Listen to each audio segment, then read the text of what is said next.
Olá, sejam todos bem-vindos ao canal do Sercom, Centro Espírita Reencontro com o Mestre. Aqui nós fazemos leituras de livros que falam sobre o Espiritismo. Estamos lendo atualmente o livro Caminho, Verdade e Vida, de autoria de Emmanuel, psicografado por Chico Xavier. Já estamos no capítulo 94 e o título desse capítulo é Ao Salvar-nos. No início do texto temos uma epígrafe, que está escrito assim: Salva-te a ti mesmo e desce da cruz. Foi escrito por Marcos, está no capítulo 15, versículo 30. O texto começa assim: Este grito de ironia dos homens maliciosos continua vibrando através dos séculos. A criatura humana não podia compreender o sacrifício do Salvador. A terra apenas conhecia vencedores que chegavam brandindo armas, cobertos de glórias sanguinolentas, heróis da destruição e da morte, a caminho de altares e monumentos de pedra. Aquele Messias, porém, distanciara-se do padrão habitual. Para conquistar, dava de si mesmo. A fim de possuir, nada pretendia dos homens para si próprio. No propósito de enriquecer a vida, intrigava-se a morte. Em vista disso, não faltaram os escarnecedores no momento extremo, interpelando o divino triunfador com mordaz expressão.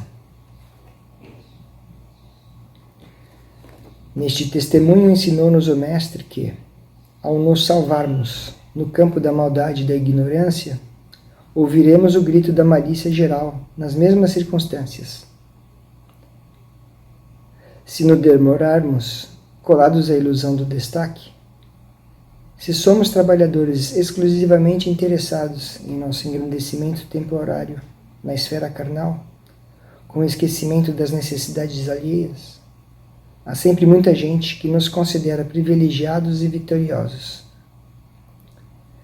Se ponderarmos, no entanto, a nossa responsabilidade grave no mundo, chamamos-nos louco, e quando nos surpreendem em experiências culminantes, revestidas da dor sagrada que nos arrebata às esferas sublimes, passam junto de nós exibindo gestos irônicos e recordando os altos princípios esposados por nossa vida, exclamam desdenhosa: salva-te a ti mesmo e desce da cruz. Bom, esse texto ele fala para nós do nosso compromisso com a nossa causa. Porque quando a gente adentra a um caminho da espiritualidade, seja em qualquer religião ou em qualquer culto, não precisa ser necessariamente o espiritismo, qualquer religião que esposa o princípio de um Deus, de um princípio de fazer o bem, do princípio de você se tornar uma pessoa mais compreensiva, menos materialista e mais espiritualista, automaticamente nós vamos nos distanciando dos padrões de uma sociedade materialista que valoriza o ter, que valoriza a posse, que valoriza as posições sociais, os destaques, o sucesso através das conquistas, com princípios nem sempre morais, né?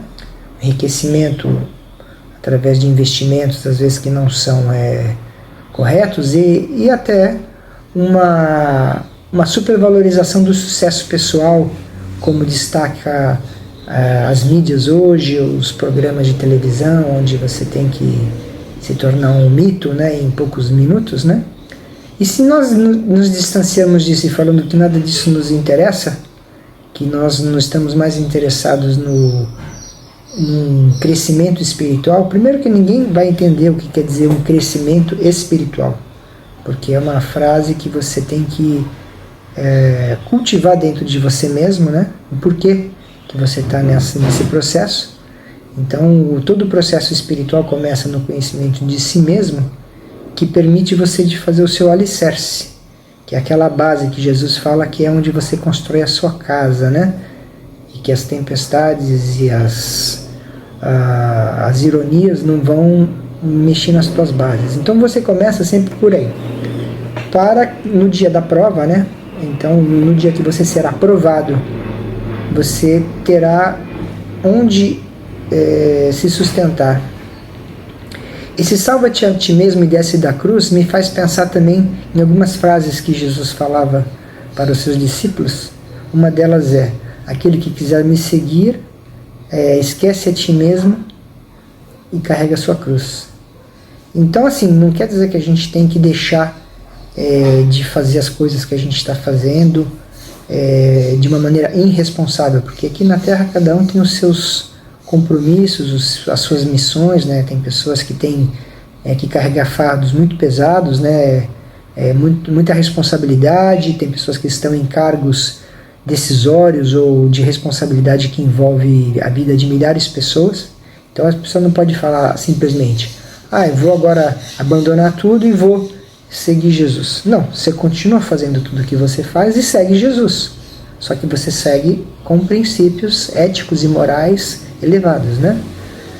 Então, assim, salva-te a ti mesmo e desce da cruz não quer dizer abandona a luta pelo autoconhecimento e pelo engrandecimento moral, né? Todo mundo tem a sua própria cruz. Cada um veio aqui na Terra com uma missão, com um resgate, né? Com dívidas a resgatar, com expiações e provas que a gente fala, certo? O importante de tudo isso é o momento que você desperta para essa consciência de si mesmo, né? Que você fala assim: eu não sou tudo isso. Quer dizer, eu tenho defeitos como todo mundo, só que eu tenho que assumir a responsabilidade da minha vida e tocar o barco, né? E do momento que você se conscientiza disso, daí que a gente fala, a gente está levando a nossa cruz. A gente sabe os nossos desafios, a gente sabe os nossos compromissos, a gente sabe que a vida é um processo contínuo, né?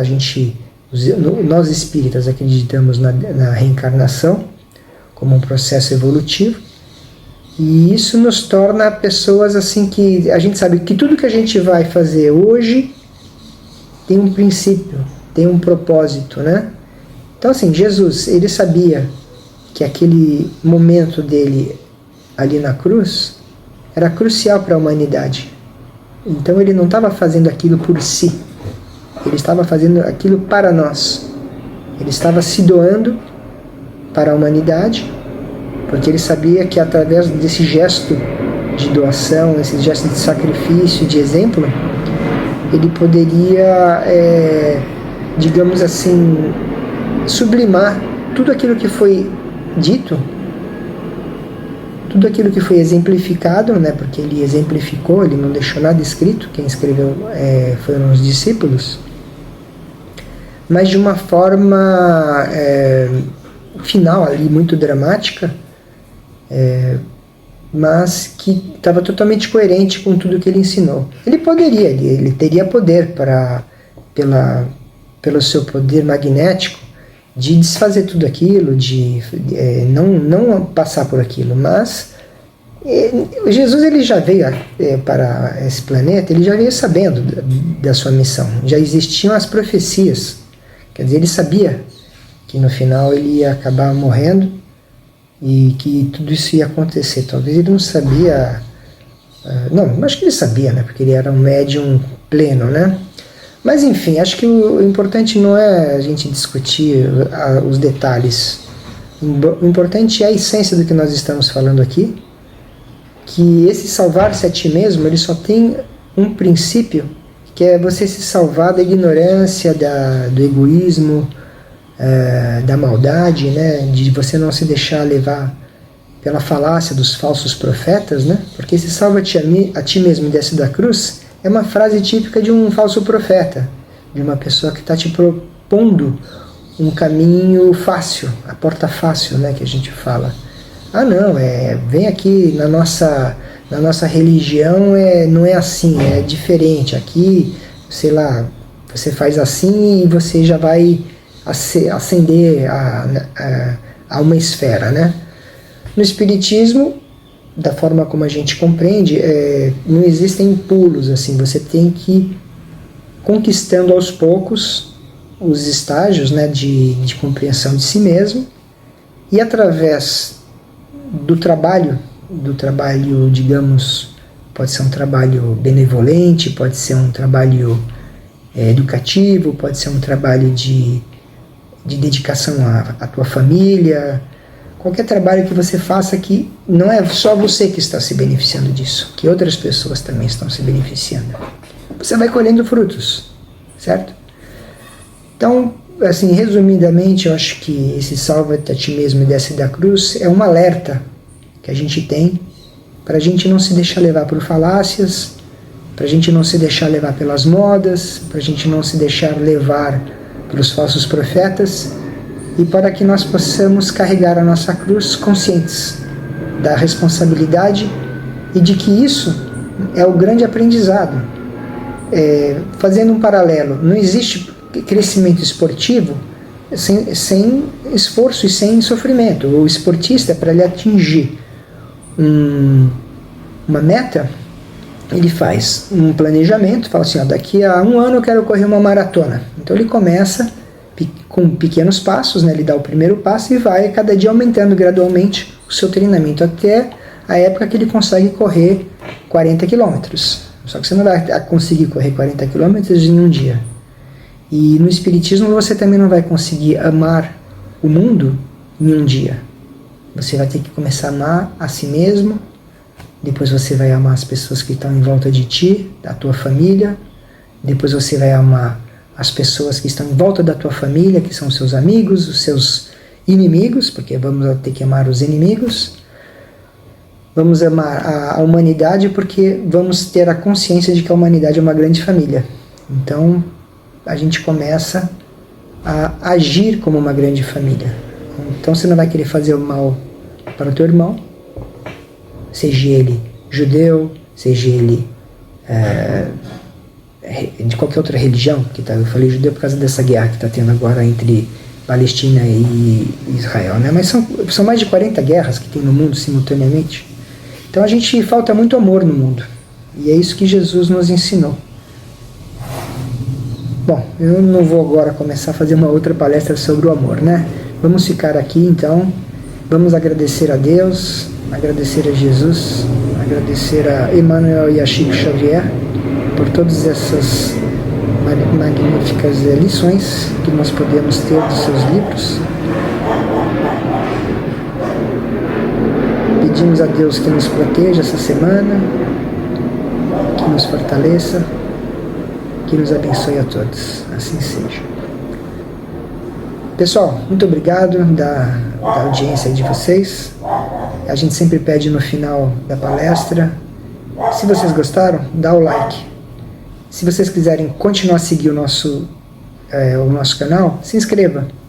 Se você acha que tem outras pessoas que vão se beneficiar com essa palestra, compartilhe. E se você quiser aprender mais sobre o Espiritismo, compareça ao Sercom ou alguma casa espírita perto de onde você estiver. Existem muitas casas espíritas em São Paulo, em outros lugares também. O Espiritismo é uma doutrina aberta, libertária. Fiquem com Deus. Assim seja.